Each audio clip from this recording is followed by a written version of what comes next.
Hi everyone. A few days ago, I had a chat with Alexis from Zestful Lessons. She channels a variety of different beings, I believe, also angels and ascended masters. But today we talked about dragons. Well, not today, a few days ago, but I mean now in the podcast that you're about to watch, we went into the topic of dragons, how we've experienced dragon communication, what they are here to do, their mission, what I've received through channeling, and what she has received through channeling. So enjoy. I'm here with Alexis from Zestful Lessons, and I found her on Facebook. In I can't remember what group because I'm in a few different ones, but I posted something about dragons, and you were very excited, and I was like, "Yay, a dragon person!" And we started talking, and yeah, here we are. Yes, I think it was like in a Starseed group or something. I'm not even Yeah. sure anymore. I just was like, "Ooh, I need to get a podcast with this lady because there's." It's not that there's not a lot of information out there. It's just there's a lot of pieces, and also I feel like everybody's having a little bit different experiences. But this is an energy that is coming forward very recently. It's always been there, but definitely it's starting to be activated in a lot of souls right now. And so people that have been on an ascension journey for a while have been able to come forward with really interesting pieces of information, and we're all kind of just figuring out this together. So, Mhm. Yeah, so it's super interesting. mhm. Yeah, I was reading your magazines on your website. What was the website's name again? Well, it's the magazine is called "Activate Your Telephone Line to Source," and Mhm. yeah, came up with that a few years ago because I have a free video course, and I titled that "Activate Your Telephone Line to Source," and I'm like, okay, I want to put a magazine together and bring all this information together, like just channeled information, but also tarot readings, astrology, forecasts, all kinds of stuff. And then the dragon information that I was receiving. And I'm thinking, what is a good name? And then they're like my guides, like just activate your telephone. You have a good name, activate your telephone line to source. I'm like, but that's already the name of the course. And they're like, doesn't matter. Just use that name. I'm like, okay. So yeah. Yes, yes. I was reading what was it? March, April, and May. And oh my goodness, this is such a the magazine just resonated so deeply with me. And I loved how I could see how much work goes into this because of how many people's perspectives you have in there and how much activations. Just reading through the articles, I was like being really activated. Mhm. I only read the dragon part because I didn't have Yeah. enough time because they are very informational magazines. But I was just like, oh my goodness, I think I'm going to have an amazing meditation tonight with all these activations. Yeah. Oh Lord, hold on tight with the shadow work that comes with that. Yeah, but that's the thing. I felt like I was putting all this info. Well, I'm doing it with my husband, and then we were like, yeah, okay, we're gonna make this magazine, little side project. And then all Mhm. these other people started getting interested, like friends of mine. Hey, do you need somebody to channel animals? I have an animal communicator? Do you need somebody to give you a tarot forecast or astrology? Hey, can I channel the elementals for you every month? I'm like, okay. And like now I have this magazine with like a dozen different contributors that are all contributing, and I feel like it's this group thing. It's like a little mystery It's a school in a community. magazine. Yeah, Yes. I loved it. yeah. It was like community from all over the world. It really resonated with me. And by the way, for anybody listening out there, if you want to learn how to channel, I do have a course right now that's out that gives, from my perspective, how you can start channeling and learning how to listen into your higher guidance and your higher self. Putting that aside, when I was reading your magazine, well, right before I started reading it, the first thing that came up was what's called Dragon Code. Literally, I just wrote that on top, and I was like, "What does that even mean, Dragon Code?" You know? but I'm going to read a little bit of what came through, because we both know what you wrote on your, I know the viewers don't, so we can kind of go over that. But so basically, before I started reading her magazine, this is what came through. Since the beginning of your soul creation, there is a dragon that is created before you, before you, specifically for your soul. So basically, they were saying that this dragon, time is very different for dragons than it is for humans. We are created equally as one, and time really doesn't exist. But I guess from a human perspective, they just age much differently. They take longer to age. They're just older in that type of sense. So basically, there is a dragon specifically created for your soul, and this gets a little bit deeper. The dragon, the soul's frequencies, geometric patterns, personality, starseed essence, in which universe you are created from, and or star essence you're created from, that the dragon matches. Obviously, the dragon is its own being within itself, but it also has to match. Kind of like when a soul comes into a human body, it has to be able to hold a certain frequency, or the body is not going to be able to function correctly. It may have a lot of illnesses and whatnot, right? And you'll still see this still today with really high frequency souls having people with extreme body illnesses and stuff, because it's such a high frequency for the body to handle. But anyways, these dragons have to have somewhat of a soul coding match, so that way it's not either overwhelming for the human, or so that way also that the dragon can get correct ascension, that it just works together on the mission. Anyways, dragons are not as you imagined. They're not pure destruction, chaos, and fear as they are seen in the films. Each one of us has different purposes, much like humans. Before a human is born, its soul comes into agreement in a very complicated coding way. It's not complicated why we're souls, but it's kind of complicated for human if you're not understanding what light language is and how it works on the other side, with their guidance. And also dragons agree, kind of almost like a contract in a sense, but not exactly, to work with that specific human based off their missions and purposes. So basically, they also have free will, much like we do, to be able to work with us or not work with us. However, they are a very good coding match to us. Let's see. Okay, so soul DNA coding frequency match and various other reasons. Okay, so they also could be matched with us for various other reasons too. It's important to match dragons to the right soul, so this way the soul and the dragon can ascend through one another. As you upgrade, I put upgrades, I didn't know, as you ascend, so does your dragon. Both of the light codings changes, which activates soul DNA coding further, in which the human body can handle.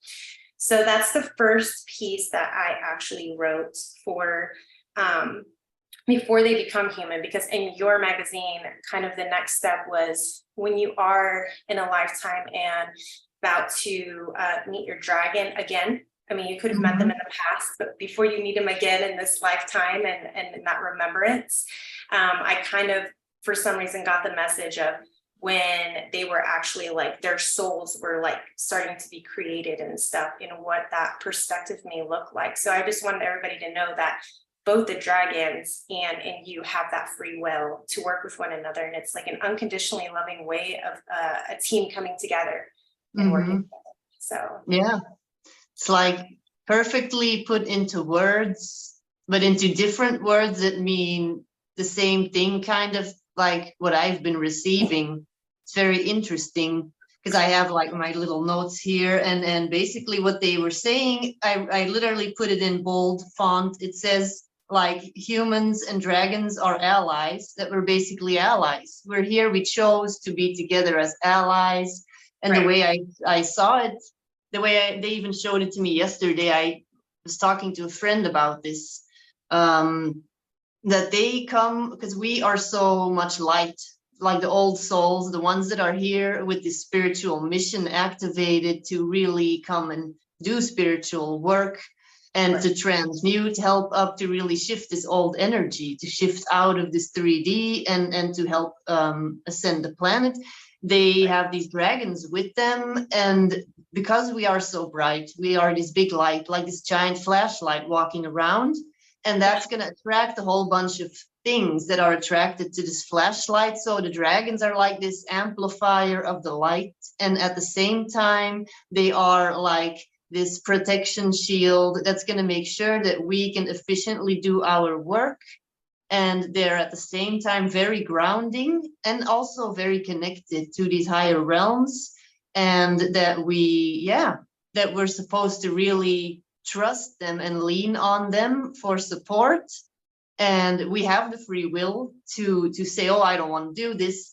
But the mission is, of course, when you have a dragon guide, to work with them, and they would love, they're like super excited to get started. And that's where their free will comes in, of course, where they see like, oh yeah, this person is really ready to go. Oh, I want to make sure that they know that I'm here to work with them, because it's like you were created, when you go all the way back to source, or like wherever your energy, your pure energy, it's like this perfectly compatible combination. And then it's like a yin and yang symbol, and it fits I was together just about perfectly. to get into that. Yeah. That was just about what I was going to jump into here. For something in that whole section, the first part of your transmission in the March magazine, I talked about yin and yang. And for some reason, when I started reading that, I started channeling when you talked about yin and yang, because dragons have the ability to be both and understand both, they have been able to sustain themselves through Gaia's frequency shifts as well as humans. Now, I'm also going to throw in a little bit the planetary stuff here with Gaia, but we'll go back to the human thing in just a second. But for some reason, Gaia loves for me to speak on her behalf, so this got thrown in here.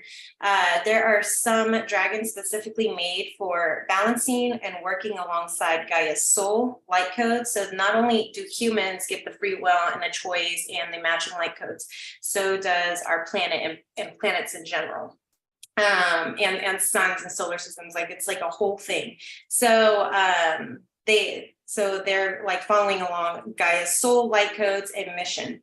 For the most part, the dragons that work with Gaia's energy and mission, they don't really have as much interest in humans, even though they understand that humans do 100% affect Gaia, and we're made up of her, but they're really more focused on her specific mission. And let's see, so their ascension is a very different path. Their coding is kind of different than ours. These dragons, for the most part, are extremely ancient. They're one of the most ancient beings as far as dragons go. I feel like the ones that were coming through that work with humans, for some reason, were not as old as these ones that were working with the planets. They're very elemental beings, so they even communicate and they even look much different than maybe your human dragon would have the look, you know. Let me see. Oh, and then they're also very much in charge of different grids to ensure balance and protection. So that's what I got after reading magazine 1, is that these elemental beings, these dragons that work with Gaia, kind of are in protection and control. I don't want to say control mode, but basically they look at each grid, like the tree grid, the crystal grid, whatever it is, all the grids on Earth, and they kind of make sure that they're in balance. So that's kind of like their job as well. Mm-hmm. Yeah, that is kind of similar to some, I think I wrote it as well, that there are dragons that are really here for the planet, and their goal is just to work with the planet. And they're like, yeah, the humans are here, but they're not going to be guiding us. They're not our guides. They are basically assisting Gaia. And then we have a whole different set of dragons, basically, that whose mission it is to really assist the humans that are here. And they're to much help with different. it.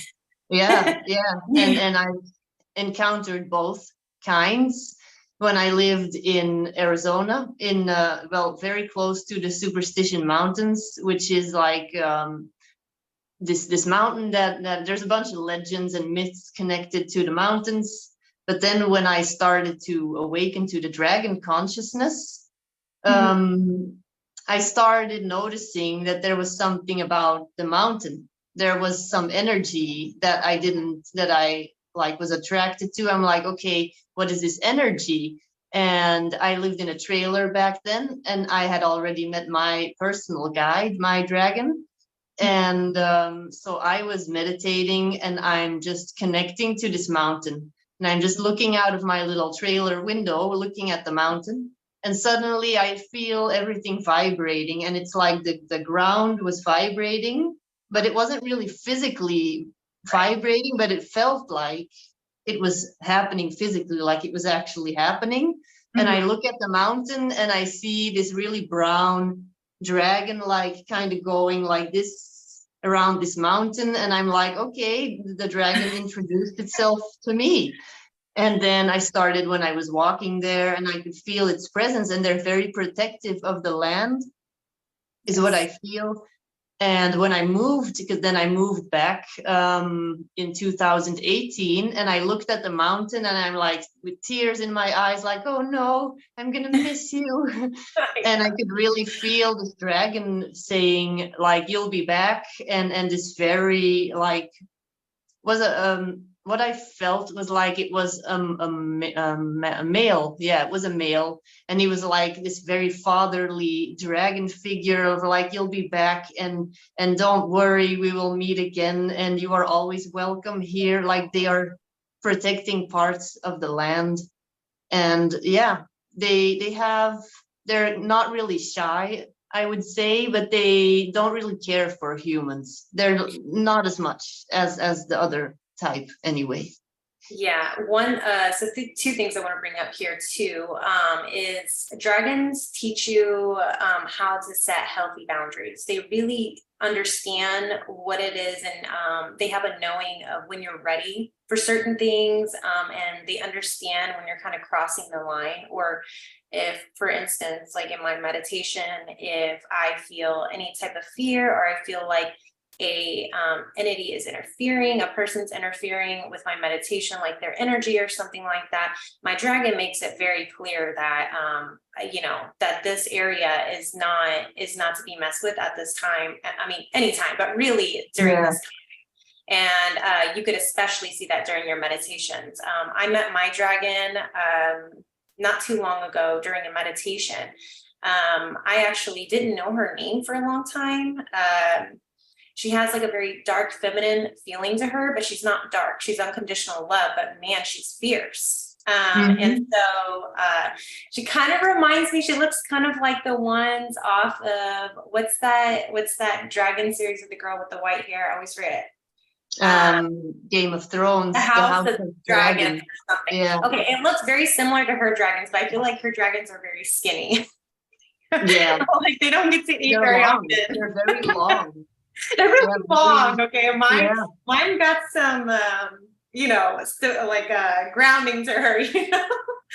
So but anyway, she's very fierce, and she's not like some, there's so many different types of dragons. There's like water dragons, there's light dragons, there's like elemental dragons. My dragon is very much so my soul is very much like the study of life. And at first she was breathing fire when she wanted to like basically protect me, but now she kind of breathes out, like, I don't know if you ever seen that series Dragon Tales or something, where you like breathe out like magic or something, and it starts to turn the area into life around you, the colors and stuff. That is what she's doing now, but her name is Nali.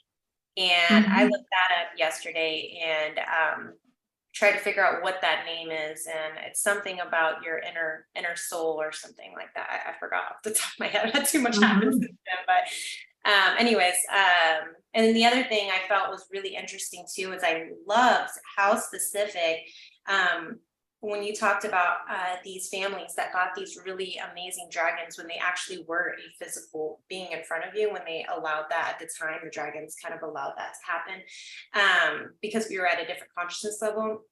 These dragons, when they're being handed over to this person or something, and they're just babies, and these families are like, it's not like, oh my gosh, I got a new cat or dog. No, it's like the thrill and the excitement over, like I said, with the DNA matching or something, it's like you're finding your old sister or brother or something. Yeah, Somebody you love they're very family members, deeply. like on a soul Yeah. level. And then later, because I wrote that before I saw a chapter that actually is like the beginning of the whole thing, because I did a reading for my friend Chris, who channels dragons as well, and unicorns and mermaids. Ooh. And she wanted more information on the dragons and her lifetime in Avalon with the dragons, and where I speak of that like monarchy, but it's not like we know monarchy. It's Right. was a spiritual monarchy that actually came from Atlantis. Hmm. And what basically happened in Atlantis, the way I was shown, like everything was collapsing. There was like lava everywhere, tsunamis. It was just a cloud of ash, like smog.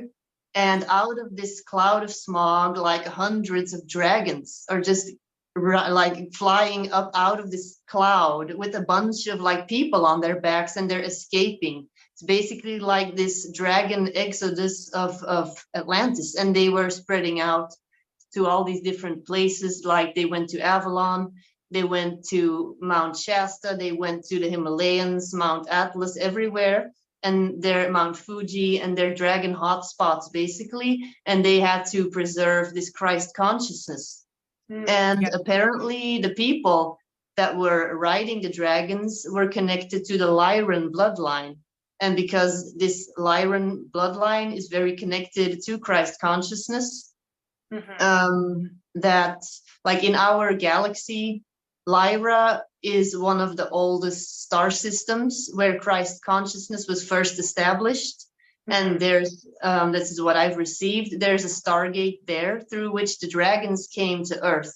And basically, those families in the story that I wrote in Avalon, they were the descendants of these Lyran dragon riders from Atlantis.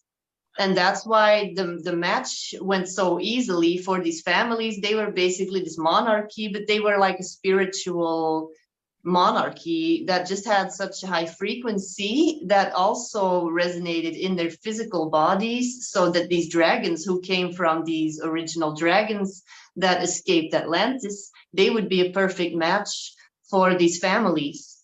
And that is why the merging went so well, that they were such a good match together. Oh, wow. That I just love the way you explain that. It kind of it puts in perspective, because when you think, when we see like on the television nowadays about monarchies and all that, it's very like power and death and control and stuff. And when you explain that the way you did, it felt very like it just it just was, that was their mission, that was who they are. They couldn't change who they are. They were walking upon this earth in a certain frequency, that dragons match in their frequency. And there is other civilizations with different types of teams, and stuff at that point and right now.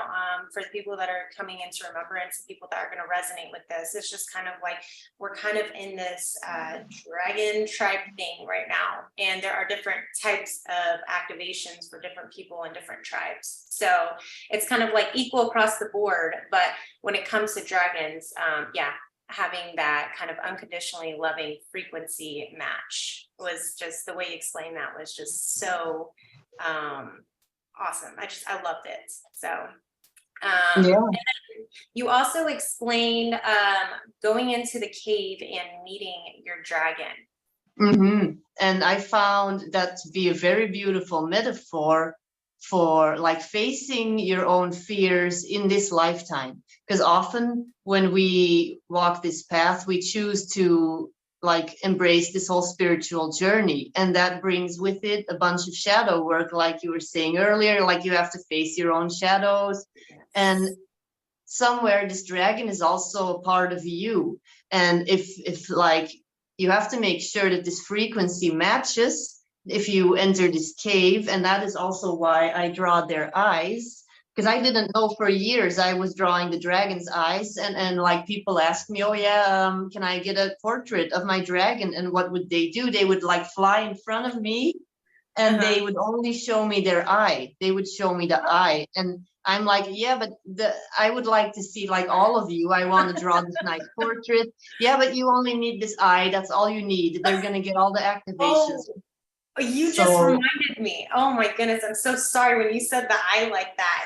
I was, oh my gosh. So last night, I'm sorry, I don't mean to interrupt you, but when I had read all three of them, for some reason I had a harder time opening the third one. I don't know why, technical difficulties. But when I was getting to read the third one, and before I actually went to a really big meditation, which I'll talk about in a minute, I noticed for the first time that my dragon's eye and my eye aligned with each other. And the dragon allowed me to look through its eye and its third eye to kind of see the world in the perspective that the dragon sees it. And let me tell you, everything you could see, everybody's like energy, the weird light code symbols that are around them, their auras, like you see everything when you match up your eye together. And obviously, like I'm a very busy human right now with family life and everything, so I don't always have my focus on that. But when I kind of calm down and I reconnect to that, it was just like a whole nother way of seeing things. And then I was just like, I don't understand any of this, but like, what are those? no. What are these now? Well, I'm sure it's gonna explain itself, and you'll like receive more information on like why were you shown that. There must be a reason. I'm sure that it's interesting. It's gonna reveal itself in more detail. But yeah, their eyes are apparently, that's what they were telling me anyway. That's where the activation is. And then it's when I saw that whole cave initiation thing, when I relived that moment, then I understood the whole thing. Because then my dragon, like I saw myself in this dark cave, and there's the shadow coming closer, and suddenly I see it's like my dragon. It's and his head is like, yeah, about a foot like taller than my height, where I'm Mhm. standing in this well experience. And so immediately there's this feeling of fear, but then afterwards in the story I'm like, oh, but this is my dragon, but you are gigantic. But then and then you Yeah. have to choose like immediately to go to your heart and Yes. connect from your heart to their heart immediately. And that means, and that's a metaphor for in this life, when you feel fear, still go to your heart and open your heart and feel everything. And in this connection, in this moment, immediately you feel like you have this dragon as your protector, as your ally. And that's when you attune, like you're attuned to your dragon's energy in that moment. And then he said, because my dragon is a male dragon, and he said, well, it's this one, the blue one over there. That's mine. That's my husband's dragon. But she always wants to be in the picture. So Oh, interesting. yeah, she's very she's social, very extroverted. So mine's a little more introvert. It's funny how they have personalities, but we'll get into that in a little bit. So Yeah. so in this cave, now I lost You were where in the I cave, was. and then you were saying that you have to like kind of let go of that fear and get into your heart space. It was coming Mhm. to you in a kind of a shadowy way. Go on. Yeah.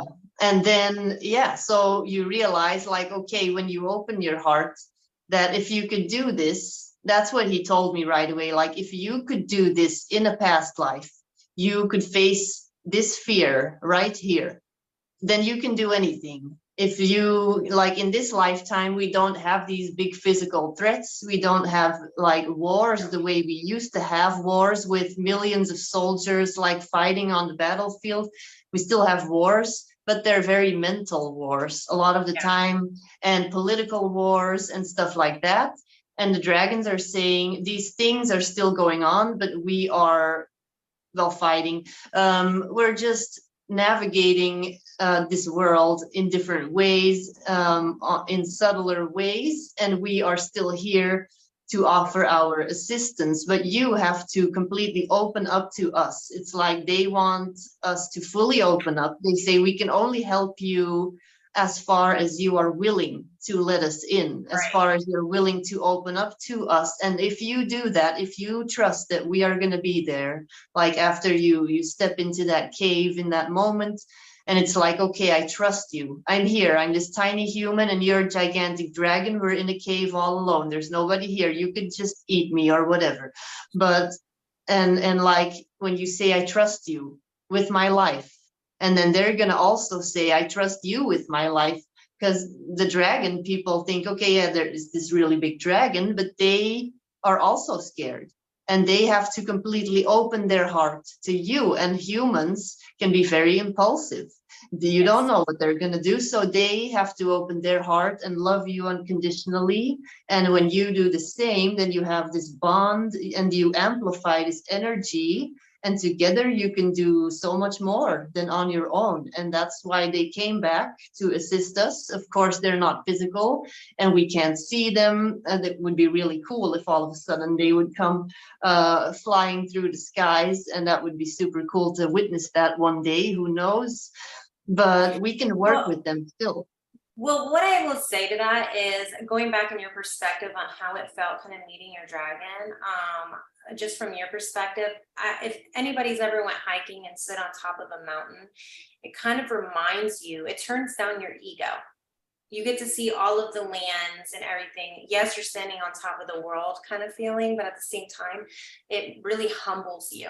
So when you're meeting your dragon, after that fear kind of, moves through you and everything, and you're kind of in that accepting of, yes, I'm really willing to work with you. The dragon has a way of humbling you in a sense, kind of the same way you would feel standing on top of these huge volcanoes or mountains during a really nice hike. So if you ever had that type of feeling, even of being somewhere ancient or something like that, that is a very similar emotion to go through as you're meeting them and as you're working with Mhm. them.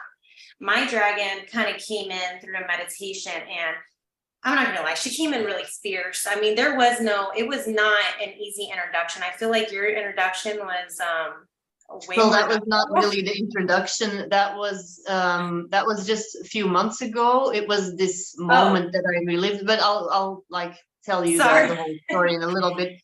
Yeah. Yeah. She came in through my meditation and she was fierce. Okay. And I was like, anytime that I've had to deal with this life with a lot of fear, I've had a lot of near-death experiences, and I've had very traumatic stuff happen to my body. So my ego is kind of like, oh my gosh, I'm gonna die. Always. That's the first thing it goes to, like, I'm gonna die. Like I'm Yeah. unsafe right now. And through mentoring with people and just me myself, I gotten to the point where now I'm kind of like, okay, I'm grounded. I'm not gonna die, brain. This is just Yeah. temporary, something I'm going through, like an activation I'm going through. This is not, I mean, it's real, but it's not like what you're perceiving it as. It's not the same. You're not understanding what's going on here, But when she came in, it was kind of like, what actually reminded me who she was is when I was a child going through some of the worst abuse that I had ever experienced in my life. I had drew this gorgeous dragon. Okay. And I'm not really a drawer. I did a little bit of drawing when I was little, but for some reason, this picture of this dragon came out perfect. And it was like this dragon, kind of, I explained to you earlier, kind of bulky, big black dragon, like wrapped around me. And I was just this girl. I wasn't the little girl, the age that I was this grown woman with this long blonde hair, standing right next to my dragon with my hand on this dragon. That's what came up in my head. And I think it was like 8 or something when I drew that. And I can't find it anymore. I really wish I could. But anyways, what I was drawing was like what I perceive as my higher self, especially at that time. Your higher self kind of changes, which, I mean, I could, that's for a different video, but Yeah. what I was perceiving myself as my higher self at the time is what I had drew myself in the future and with my dragon. So that's what also came to my head. And I was like, but still that fear through my body, how you explained, I was like, oh shit, I'm gonna die. But then after that passed, it's different. And now when I go into my meditation, she's very protective. Yeah. Yeah. No, yeah, that story was a few months ago where I was back in that moment. It was kind of like a time travel moment. But the first time I actually met my dragon was also in Arizona when I was living in my trailer. I had just had a spiritual reawakening because I was always psychic as a child, but then I kind of numbed it down, wanted to be normal. So then when I was about 30, 31, I was in my trailer and I was doing an Avalon meditation that I had purchased off of somebody online, like a 45-minute meditation. And for some reason, I'm like, okay, Avalon, let's try it out. I'm like, this is going to be nice. This is going to be relaxing. And I'm doing the meditation, just talking about you're in this field and there's a breeze and all this stuff. And all of a sudden, I'm flying and I look down and there's this sound and I see this dark blue, like metallic blue dragon. And I'm like, okay, what's happening? Who are you? Where am I? What is going on? Why are you in my meditation? And he's not saying anything. He's just like flying, not saying, but I felt really at ease. And then he like lands, puts me on the ground, and he's just like super nice to me, not really speaking still. And then I just continue with the meditation and I open my eyes and I'm like, well, that was interesting. And then I think a day or two later, I meditate again, but I'm not really doing a guided meditation. I'm just kind of focusing, going within, and I'm on my bed. And suddenly I see these wings around me. I'm in a cocoon of wings, like an egg almost, but it was dragon wings. And I saw these wings wrapping around me and I felt this light, this feeling of love, like being in a womb. And that's when I suddenly saw my dragon and I felt this love and this protective cocoon that he was putting. But I was going through a very tough time. I was in a very abusive relationship. I was about to leave and I was very stressed and planning basically how to get out of the relationship with my then 3-year-old daughter. And I was just scared and I was really terrified every day. And so this dragon came through and said, my name is Aurelius, he said, and I am your guide and I'm protecting you. And I'm just feeling super calm and I feel everything just melting away. And I'm like, wow, okay. And then I started looking up like dragon stuff, like spiritual meanings of dragons in different cultures and all this stuff. And yeah, I started meditating with him more and more. And that's when I drew this eye, because he said, draw my eye and just look at it every day. And that's all you have to do. And I will tell you everything you need to know will come through the eye. And I will just give you all the information. I'm like, okay. So, but that's also the reason I feel why the church has demonized dragons, or like the Middle Ages, the knights that are slaying the dragons, because they are actually very connected to the true Christ teachings that have, of course, been completely changed by the Roman Church. So the dragons are actually the allies of the true Christian teachings, the true Gnostic teachings of Mary Magdalene and Mother Mary and Jesus, the true mystical Jesus, that is. I'm getting all goosebumps because I told you this over email or whatever, Facebook, is that my team, I call it my team just to make things easier for me, is like mainly Mary Magdalene, Mother Mary, Jesus, but prominently the women. And it goes back to like the Isis teaching and Hathor, like it's very ancient. That's something that really awakened that for me was the book Sophia Code.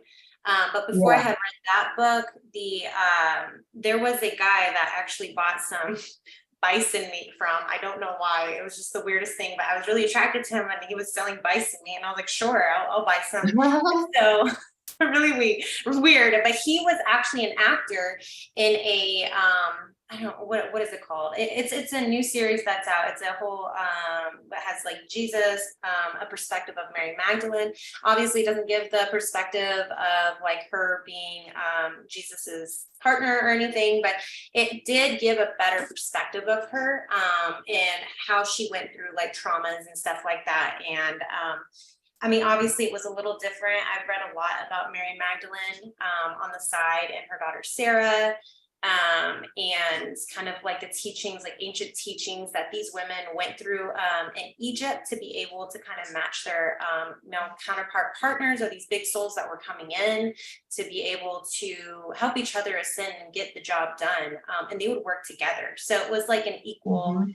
definitely you could see in the last few hundred years how the masculine, the dark masculine, because there's yin and yang for both feminine and masculine. You could see the dark masculine kind of like coming through and kind of giving the feminine kind of a like a not trusting, very we don't know what's happening, kind of, especially when it came to magic with like intercourse and all that stuff. It was very Yeah. demonized. So, but that's all of that's kind of wrapped together with the dragon consciousness, Kundalini, and all of that. It's all like kind of together. And it's like the big missing piece to a lot of the people that are questioning, you know, nowadays of what, you know, where these dragons come from, or what are you talking about, this Christ consciousness with the dragons Mhm. and stuff? Because I live in the what is it, the Bible Belt, so Yeah. I had to have a lot of inner like strength posting stuff about Christ dragons, you know, and the judgment that comes with that, because people now are stepping forward like, hey, this is a real thing. Like, we got to Yeah. bring back these little teachings because these dragons are amazing, Mhm. you know. But I also had a question aside from that. Um, so each one of us has, I'm assuming at this point, you probably have some form of etheric wings. I have like 2 or 3 pairs. Honestly, I'm kind of like on the edge of if the second pair just changed or if I have a third pair now. And kind of wanted to know your thoughts on, so there's dragon wings, and I understand my second pair of wings look a lot like my dragon's wings. And I kind of have a question is, like, you use these wings, and even angels, and you look at angels and they have wings on them, and it kind of helps you through ascending through these different realms that your human body may not be, we're not equipped right now physically to experience, but our energetic body is. So we're given these etheric wings as tools. So when you're riding your dragon, and you're visiting these different realms, or whatever you want to call them, can you like in a way activate these etheric wings along with your dragon while you're riding your dragon, to kind of like kind of boost y'all up into like a higher frequency or something, I guess, if you want to say. I don't know how to explain. It's kind of a weird question, Yeah. but But no, that's actually a very interesting question. And what I have not really seen that yet, because when I'm in my meditation with my dragon, I kind of Mhm. look at it from my eyes and I see my dragon. I'm aware of my dragon, but I'm not really aware of me and what I look like. So I haven't really paid attention to that. But I have seen myself when I do, like, I meditate with just my higher self and I try to connect to my higher self, because last summer I had this whole remembrance, this very dramatic experience actually, where I remembered my angelic origin. I wrote a story about it on my website as well and on my blog, where I basically went all the way back to the beginning, but I had a near death experience last summer where I stopped breathing for about a minute. Oh my And I completely stopped breathing. And my husband said, "You were gone. You were completely gone." And I don't remember any of it. And I completely went up to this golden light. And basically, I saw that I was a seraphim angel, that I was basically one of the seraphim originally. And I decided to come down here like super long ago and start, well, not here, in a bunch of other star systems, and ultimately here on Earth. And that my dragon was also originally from the seraphim realm, but that he was a dragon and that they matched the energy, like you said, that we were both of this seraphim energy. And God. that's why now we work together and we have worked together. And the way I was shown is like you can be from any part of source energy. There's pure elemental souls that are incarnated here that are like pure gnomes or mermaids or whatever. And I've seen that they have dragons that are like pure earth dragons that match that. They're like one energy kind of. It's kind of like, okay, I'm gonna just make a really silly comparison. Like you have a banana, and then you have like a banana ice cream, you have banana milkshake. It's all like the banana family. So they go together. And then you have like somebody that is like a broccoli, and then you have like a broccoli soup and whatever. It's like all going well together. It's from the same origin, if that makes any sense. Yeah, that makes sense. Do you, during your meditation, another question, I guess, something that I have, it seems to me that you're really good with Akashic records, like very aware of like past life, probably really good at reading other people's like past lives and events. What I'm very good about is astral projecting outside my body, even when I'm awake, and something with that I've had a really hard time like allowing that skill to come forward because of the ungroundingness that comes with that. It's very terrifying. But near-death experiences kind of helped, chronic problems or whatever, that kind of all put in perspective. As soon as I let go of my fear, I kind of really gained access to this skill. So what I've been doing during my meditations is I have been kind of studying my dragon. I will like kind of sit down with her or stand, it depends on the position. And I will kind of feel like I will literally close my eyes and I will feel on her like face, around her nose and kind of like near her eyes and maybe around her teeth. And I noticed when I got around her teeth that like I had a fear of her biting me. I was like, "Ooh, that's an interesting little shadow work that I have to work on." And then, but just like understanding her texture and like becoming one with that, and you literally can start feeling it on your hands. Like it is, your brain is literally like, if you grab a leaf outside, it's like you're literally holding this leaf, exception of it's not your physical body's not doing it. It's all your etheric or your higher self doing this. And I feel how like I have opened that senses up to be able to feel in the other realms. And I was like, this is the most incredible. So that when I'm very stressed and, you know, I've had children screaming at me all day, or, you know, life's just hectic, I kind of just sit down with my dragon, like if I'm in my bathtub for a few minutes, and I just like, I literally takes your inner child for you to pretend you're sitting down with your dragon and you're like, what does this dragon feel like? And then all of a sudden that texture will come to you. And the first thing that's going to come to your mind is doubt.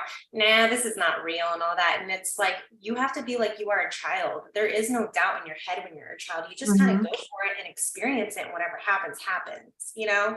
And so really opening that inner child really helps experience this dragon realm as well.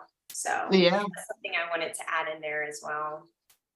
Yeah, because that's basically what it is. As a child, when we are young, we don't have this programming yet. We haven't received this programming of, oh, you are imagining things, you're lying, you're making things up. You're just open and you're just experiencing all of these multidimensional realities.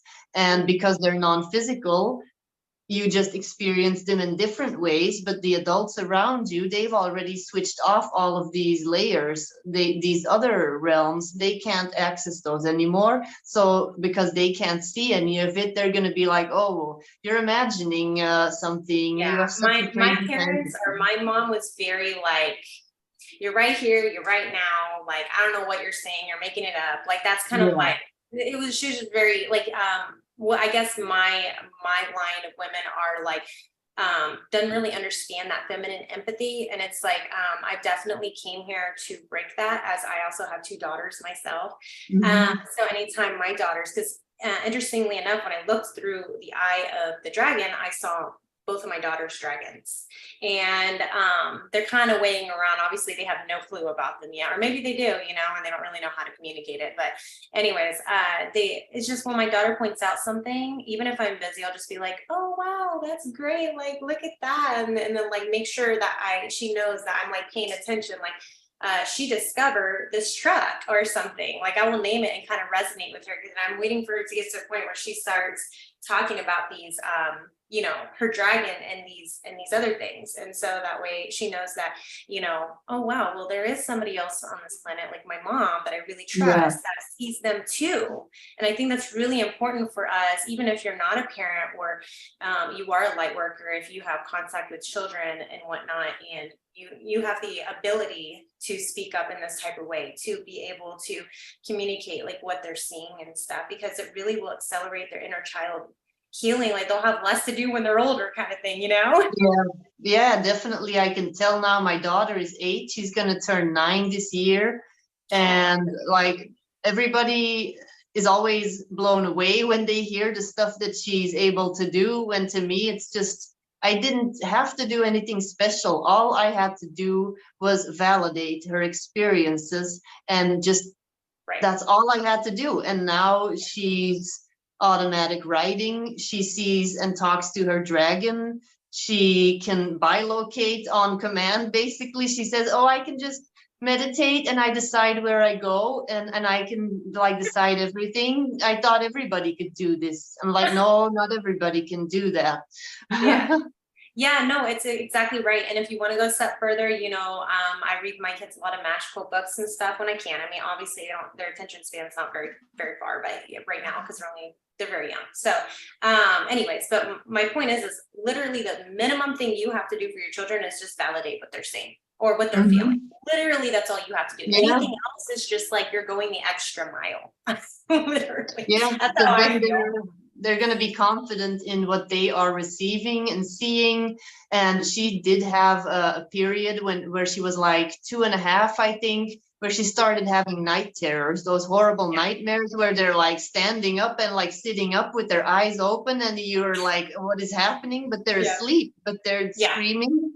And I was getting, but we were going through a very rough time with my ex, and there was just a lot of like dense energy, and she's super sensitive. And I was working with Archangel Michael at the time. Well, I still work with him every day, but then I started really working with him, and we created this little angel prayer, like super simple prayer, like, Archangel Michael, please, thank you for staying with me in my sleep and protecting me in my bedroom. Thank you, or something easy that she could say. And she said, okay, well, he's here now and he has a sword. And then the next day she'll tell me like there was something that tried to come in and he slayed it with his sword. And then I was able to go back to sleep. And then she didn't have any more nightmares. I love that. My kids, my daughters, my oldest daughter, my youngest is too young to really, I mean, she just sleeps, she's good. But my oldest daughter, she's about that 2, almost 3 years old, and she wakes up sometimes too and stuff, but she's so fierce. Like literally she'll wake up in the middle of the night and just start roaring at things. We go to the store, she's roaring at people because she thinks she's a dinosaur. And I'm trying to really like, if you love dinosaurs, this is kind of getting close to your dragon thing. I'm going to flow with it, So I kind of let her be. But speaking of kind of like that dark stuff, the last thing that I kind of like channeled with some of your messages that you had channeled, transmissions that came through for you. If at any point, this kind of comes with that boundary setting thing that they do, you decide to make decisions that are in which your soul would be controlled, contained, or used out of your personal will. So this is not a fear-based thing. This just is. If you decide to join a group that its will is very not with unconditional love, very controlling. I really don't think I really have to go further with what I'm trying to say here. Your dragon has a right to cancel contracts with you. It has a right to back away from that and be like, this is not what I signed up for mission wise. And because everybody has free will, if you choose to go a different way. And the thing is, I want to explain to everybody to take the fear right out of here is the universe does not see good or bad. That is a very human thing. There just is. The darkness is just lessons, and it kind of lets you reflect like, oh yeah, we shouldn't do that again because that kind of sucked. Or, that's kind of how I see darkness, and all of it's kind of a reflection of what humanity needs to work on and things that may not resonate with us. So we know, and that's just also a way universe is growing and learning. Consciousness is growing itself. Has the right to cancel contract with you if it chooses to do so. And I say contract, but it's really more complex than contract. Yeah. And be rematched with the soul with a potential match. So even though this dragon was created for you and it has very similar light codes to you, this dragon has the option to wait for another soul that has similar coding to come forward. And this could take a very, very long time, or it could take the next life that comes through, but it has the option to do so. But it's not very common. Usually your dragon is like your dragon, but it is also a choice that they can make. This could take a while. If the dragon stays, so your dragon also can decide to stay and experience through you what you're experiencing with this control and everything. Because at the end of the day, it's your soul, your essence. I don't believe anybody can take that away from you, no matter what you hear. It's just an experience that you will experience that may be unpleasant.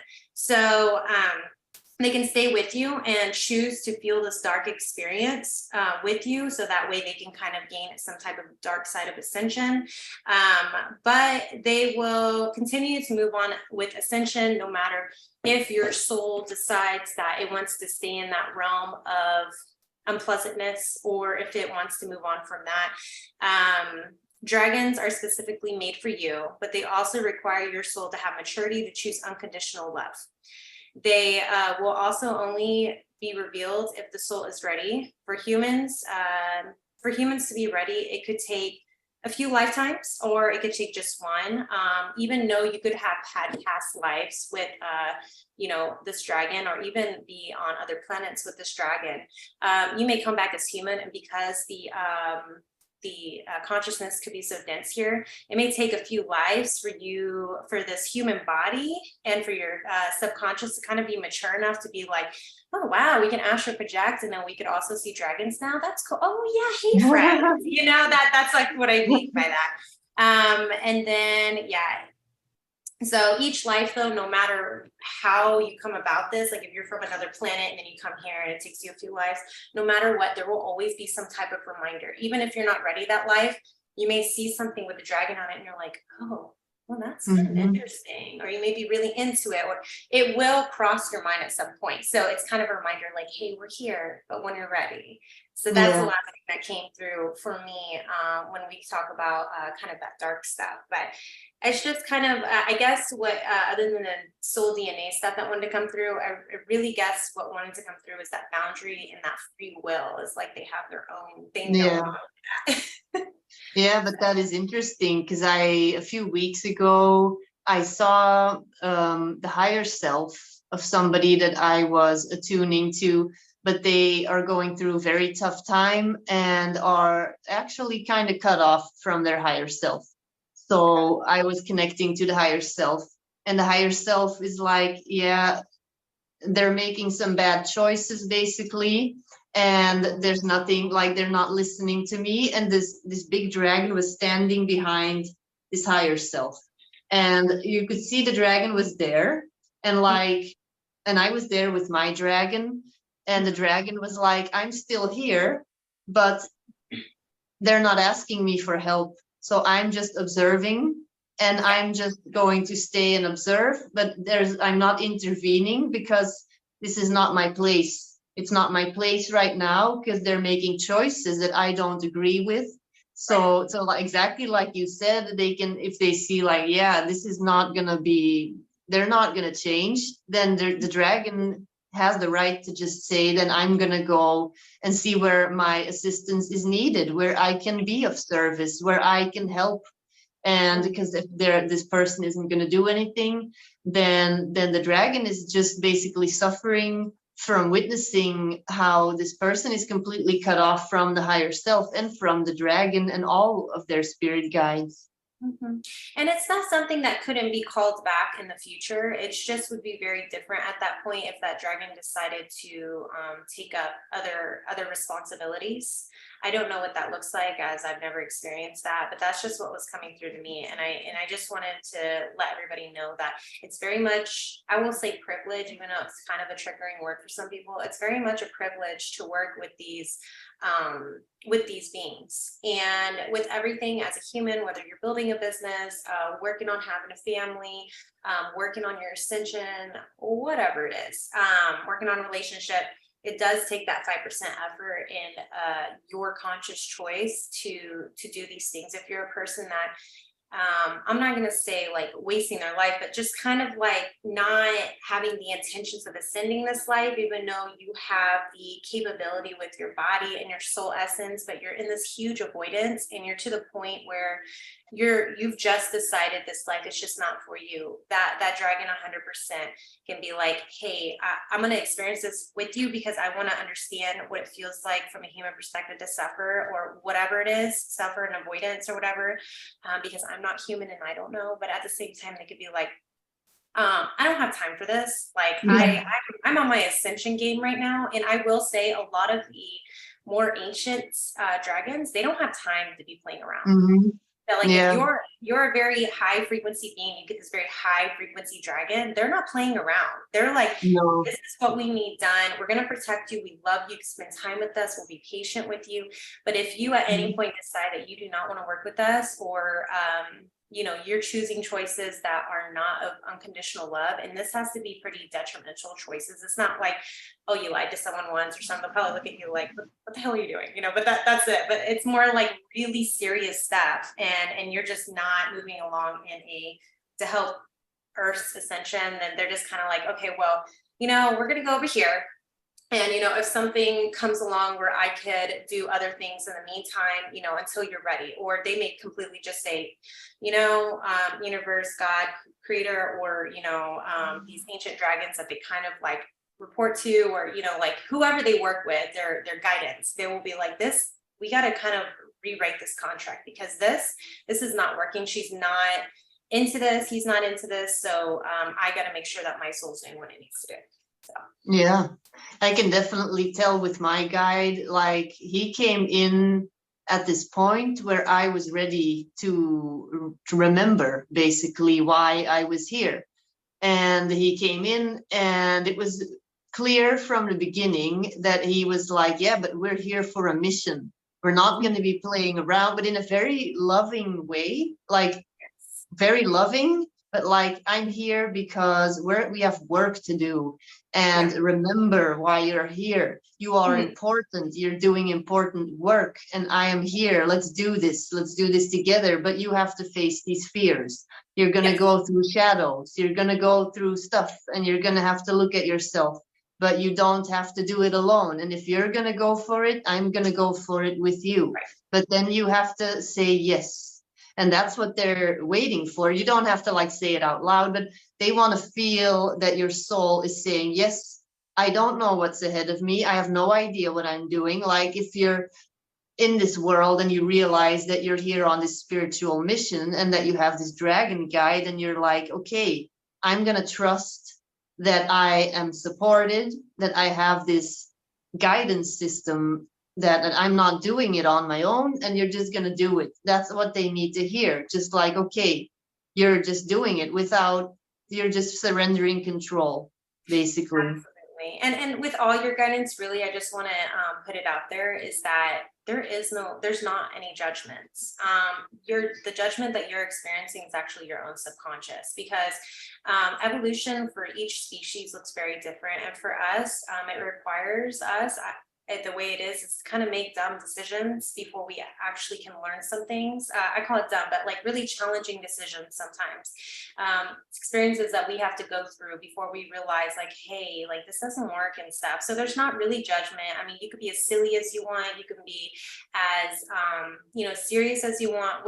What all that matters is like that little 5% effort that you're making, even if that means like you're a very busy person, you're walking about outside, you have 5 minutes to look at the park, when you're on break or something at work, and you're like thinking in your head, because it's telepathic. You don't have to speak out loud, and feel like you're being judged. Basically, you could just kind of telepathically say like, hey dragon, I'm here with you now, like kind of like, I just want to let you know, I'm checking in with you. Just the human experience is a lot right now, but I'm here with you or something like here and there. The dragons really love that reassurance. But I will say something else that's coming to me right now, and I don't really know why, but when I want to tell you yesterday about my experience, I'll make it kind of quick here, but after I had read your transmissions that came through, I was having huge activations within myself. And I went to meditate. And for me, what that looks like is taking a bath with all the elements, fire, water, whatever, earth, air. And for me, it kind of like, when you ride your dragon, it's a very grounding experience. So you would think that it would feel like kind of how it feels like having an out of body experience or like an astral projection ungrounding, but it's actually quite opposite. It feels like you're like extremely grounded. And the only other time I've ever felt like that, but haven't been able to sustain myself, is like when I ground myself to Gaia. But I feel like when I ground myself to Gaia, I really pick up a lot of energies sometimes that that are unwanted during my meditation. So grounding to my dragon was a whole nother realm of peace when writing the dragon. Yeah. Yeah. Yeah. Now that I think about it, you're right, because it feels very safe, and I feel not very much like in my crown. Like when I'm meditating with angels, it's just all here and I have no body awareness at all. But when I'm meditating with my dragon, or that moment in that cave, or like any meditation where I consciously call upon my dragon, it's like everything comes back, like is being compressed into a ball of like your center. You're not just floating in your, it's kind of, yeah. It's kind of like, it's hard like, to explain. yeah, it's kind of like it charges your root, Yeah. what is it, chakra. It really charges you in that area, and it kind of gives you that very secure comfort. It's in the bond that you share in that moment. It's kind of like when you're in the mother's womb and it's just Yeah. you and mom. You can't really hear anything else. Like you can maybe hear mumbling outside of you, but it's just you and mom. It's kind of how you feel with writing your dragon. It's just you and dragon, and whatever your dragon's personality like and y'all's, it's very intertwined. Y'all are made for each other. It's very grounding. She charges me very much in the ways that I need, because my lower chakras, and a lot of people on planet Earth right now are working on their lower chakras. It kind of gave energy to the places that were, because of the shadow work and trauma I was holding or am holding, kind of the energy wasn't running as good in that area. She kind of was able to kind of charge that. And something else that I really want to implement when meeting your dragon and something like that, if you want to kind of, before you start writing your dragon, all that, that's something that I feel is really helpful, is imagining a gold ball coming in from the earth, the middle of the earth, up through your body, from like your toes to your legs to your abdomen, up into your heart space. And you're kind of like holding this ball into your heart space. It kind of gives that, because Gaia is a huge heart based planet of unconditional love, and she's kind of able to provide that energy for you to hold, for you to be able to understand and experience, so that way you could kind of gain access to what you need to get done. I don't know how else to put it. So basically, if you kind of hold that, you could kind of invite in your guidance a little bit easier. It kind of just makes the transition a little easier, because that focus, you're real focused on that and what's going on. So that's something I also use sometimes too. But when I was in this meditation, I flew with my dragon to this beautiful golden city. I don't even know. I maybe have saw it in one other meditation before. Beautiful golden city. I'm not gonna lie. When I went to land, I kind of fell off my dragon, because I am not super experienced with riding dragons. Okay, so like I literally fell off my dragon, and I was like, okay, I'm here. Okay, we're here. And so the dragon just kind of stayed, behind me or whatever. And I like walked into this like, huge castle golden thing. And there was like these ancient dragons all around me in this circle. I mean, it literally went from like in front of it to like now I'm inside, and then it just, time was so fast there, but yet they felt Yeah. so slow. It felt like they were moving at like speed, you know, it was very, very slow, but it was so fast.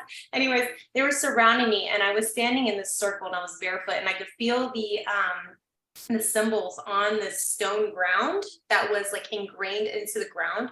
And what they did was they molted fire all together around me, which then created a liquid gold that went into these engravings up through my feet, and then through my legs, and then actually through my veins. And during this meditation, I'm not going to lie, I don't really like to say that meditations hurt, but when you're kind of processing that pain of, you know, your traumas or whatever, sometimes that it could feel like pain, but really it's those emotions coming up. And I'm not a person that cries or anything like that very often. I have a hard time releasing emotions. So when they come up, they kind of hurt, you know? So it literally felt like it was burning me in a sense. But it was really interesting. And then I just kind of circulated throughout my whole body. And then they were like kind of like using their tails to make like a rhythm of a beat, like a drum or something like that. And then it was like also like the air whooshing kind of sounds on top of it. So it was like this rhythmic like beat thing going on too. Like it was like a whole thing happening. And yeah, and then finally they kind of cleansed me a little bit from whatever it is that I need to be cleansed from, and I was able to ride my dragon back. But I was just like, this is so fascinating. The elder that was like kind of talking to me, I mean, when I say he was old, he was super, like he looked like basically a rock.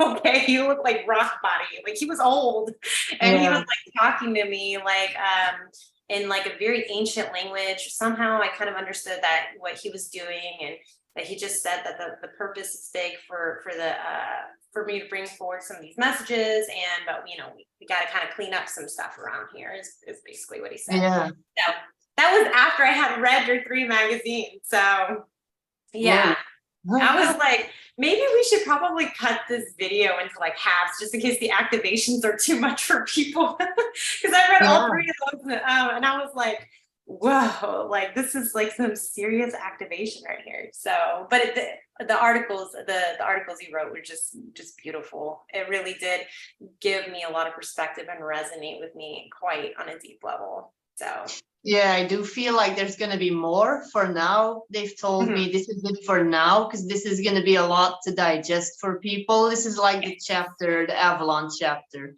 But then they said we're going to elaborate on the Atlantean chapter. They want to elaborate on different aspects, and also the different types of dragons, like the ones that are assisting the humans, but also the ones that are assisting the earth, and how we can help them, basically.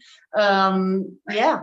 So no, I definitely had a feeling. Yeah, I definitely had a feeling myself that this was just the start to things. They're giving everybody little pieces right now so we can all come together and work together and get pieces.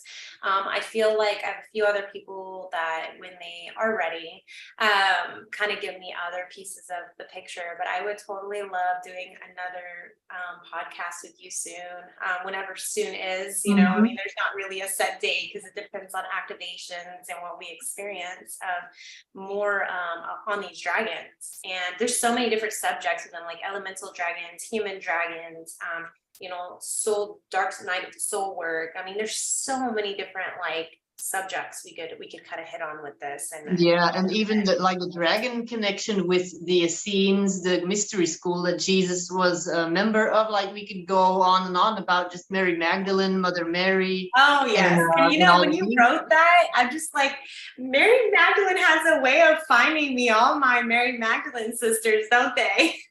Yeah, really, and in the magazine, there's even, well, in the second and third magazine, there is a chapter channeled by Sarah, the daughter of Jesus and Mary Magdalene. She's in there, and because I have a course, a video course, and it's called Essene Teachings for the Modern Day Mystic, and it's all about the Essenes and the Gnostic Gospels and the teachings, the original Christ teachings, and the feminine Christ that was basically erased from the traditional Right. Bible.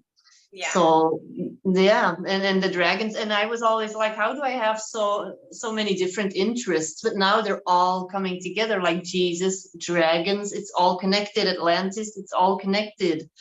It is, and I felt a lot like that recently too. I'm like, I have so many interests that are like pulling me different ways, and I'm feeling very Yeah, overwhelmed. But yesterday, actually, after I had read your magazine and whatnot, because I had just got done with, how I had presented earlier, teaching people how to channel, because I kind of want to start like real basic, because I feel like a lot of these psychics are like way up here, and people are like when I started, my awakening was quite a bit ago, like 2017 or something. I mean, I feel like that's been a long time, but I didn't know what was what, and everything was freaking me out and everything. So yeah, I like kind of reminded myself to go back to that level of basic stuff. And how a teacher usually does, they spend all these years trying to figure everything out. But for the people that take my course or whatnot, they automatically will be activated at an accelerated rate versus spending years. Oh, it may take them a few months just to figure it out. yeah, So it's definitely something that what came up was Dragon Code, and I feel like there's way more that's going to come out of this that I'm really interested. I feel like it's going to be like this whole like program for people, not only for you, but I feel like something's coming up for me with that. But yeah, all that came up was Dragon Code, and I was like, this is so interesting. I wonder what that means. So, but anyways, I'm super fascinated with what you do with the Akashic Records, and obviously the Mary Magdalene thing. I definitely like to maybe at some point set up a time where you can kind of do maybe a reading about that or whatever comes up for you. yeah, Because there's a definitely. missing piece there too. I can feel that there's like a strong Christ energy about you. There's definitely connections with past lives, with Mary Yeah. Magdalene, with Egypt, with like Isis, all of these, because of course Mary Magdalene studied under the Isis lineage in Egypt. Have you read? I was going to ask you that yesterday. Have you read the Anna, grandmother of Jesus books? I don't think I've read that one. I've read a few things, but I don't think I've got to that one yet. No. Yeah, if you feel like the Sophia Code has been so transformative for you, then you're definitely gonna love Anna, grandmother of Jesus. It talks about like the feminine people behind Jesus, like all the teachers that he's had, Mary Magdalene, her training in Egypt, the grandmother Anna, and how she's basically this grand priestess of the Mhm. whole Essene community, and Mother Mary, how she was a yeah, basically this priestess, she was trained in all kinds of alchemical esoteric wisdom. Yeah, So I you're mean, gonna you're all gonna the love that book. yeah, I'm gonna have to look it up because I am stunned at the fact of how many high priests have been out of any text of history whatsoever. It's like only like like we have a lot of these priest teachings and all this unconditional love from the male aspect, but all these high priestess and the high priestess, not that male or women are any better than one another, but the high priestess women have, I feel, a little bit different connection to the what is it, different realms than the masculine does. The masculine to Mhm. me is very grounding, and they do a little bit, in my perspective, they do a little bit better in the human experience. They're very grounding. Mhm. They're better at being human, I think, sometimes than women are. Yeah. Women also go through a little bit more trivial things with bodies and whatnot too, to give a different perspective. So it just stuns me that we're like walking around just with this male perspective. So I would totally love looking into that book. I really appreciate. I'll probably, you'll have to send me a text because I'm terrible at remembering things. I'll send me like a little message about that. Yeah, when you have kids and especially young kids, then I was the same way. I was like, okay, I have to write this down because like in 5 minutes it's gonna be out of my brain Yep. forever. Yep. So I completely understand. I feel like I'm only now getting out of that brain fog state that you have Yeah. like for the first couple of years. But yeah, and also doing this work, of course, we are very much in our head, and yeah, Yeah. it's easy to forget earthly matters. Mhm. Yeah, we'll have to maybe do a podcast too on what is it? I was making a TikTok earlier this week about the dark night of the soul with motherhood. Kind of give a Hmm. perspective of I don't want to say darkness, but the challenges that come with motherhood from a spiritual Yeah. perspective. I think that that would be really popular for the women. And since we are women, that would be And great. that's something that actually came through from Mother Mary a few years ago, that she said these challenges, these obstacles are your mystery school initiations. They're Yeah. basically your initiations, but now you don't have to like do all these physical tests or these hard tests in these temples and in these pyramids. You don't have to do it this way anymore. Now you have to completely overwrite old belief systems. You have to look at your shadows, you have to look at your fears, and that's going to be your big test. However, I will say that a lot of us are bringing forward new ways of doing this mystery schools. I feel like this whole movement towards homeschooling their children, not that I'm for or against, because I think pros and cons to both. This huge movement with homeschooling children and everything, though, I will say on a spiritual aspect, does it's like the starting of recreating that mystery school because it has a more of a wild and free type of this Mhm. is my sole individuality of skill versus everybody should do it like this Yeah. type of way. It's just a huge movement that's happening. So I do also see in the future, I don't know if it'll be completely in our lifetime, I think it'll start in our lifetime of this huge movement back into having kids in mystery schools or classes or something too. So Mhm. I just want to throw that in there as a little, like, I guess, future insight or something. Yeah, but that is true. More people are starting to see that traditional educational system just doesn't work Not for these for new schools these new anymore. earth, yeah, for these new children. It doesn't work. Like when I look at my daughter, she's distracted and she's actually super smart, but Mhm. she's homeschooled now. She's unschooled actually, but because we've also been traveling for the last year and a half, Oh, that's so she's been out of school, but she is now speaking three languages. She mhm. can read in three languages. That's incredible. And she's learning about different cultures just from being around different people. And she's learning because we lived on a farm for a couple of months. And Mhm. she was learning from the different adults on the farm. She was learning about gardening. She's learning about taking care of animals. And all these other people, they all had their own approach to how they did things. So I think that's really valuable for children to see how different adults do things differently. Right.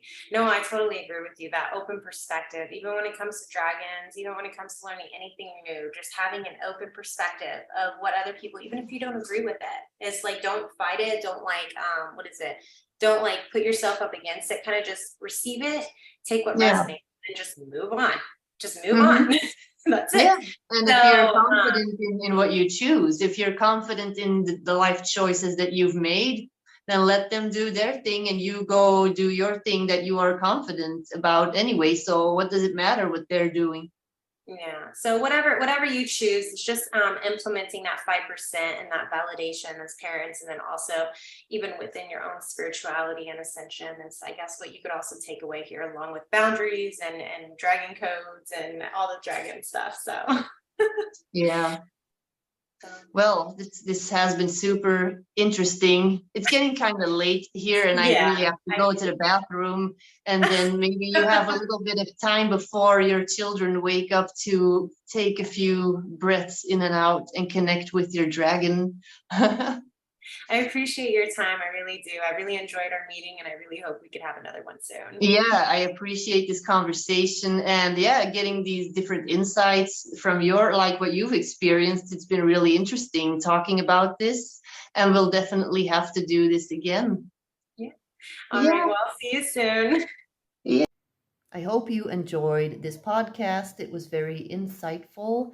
And if you are interested in reading these dragon channelings, I have them in my magazine, Activate Your Telephone Line to Source. I have recently also put them together in a short little dragon story that you can find on my website in PDF format. And also, if you are interested in your own dragon portrait with the activations in the eye and a dragon reading, I can hook you up. And I also have a friend who does dragon readings, and I can give you an insight into the Akashic records on the timeline of you and your dragon guide. So if you're interested, just go to my website and contact me there. Bye bye.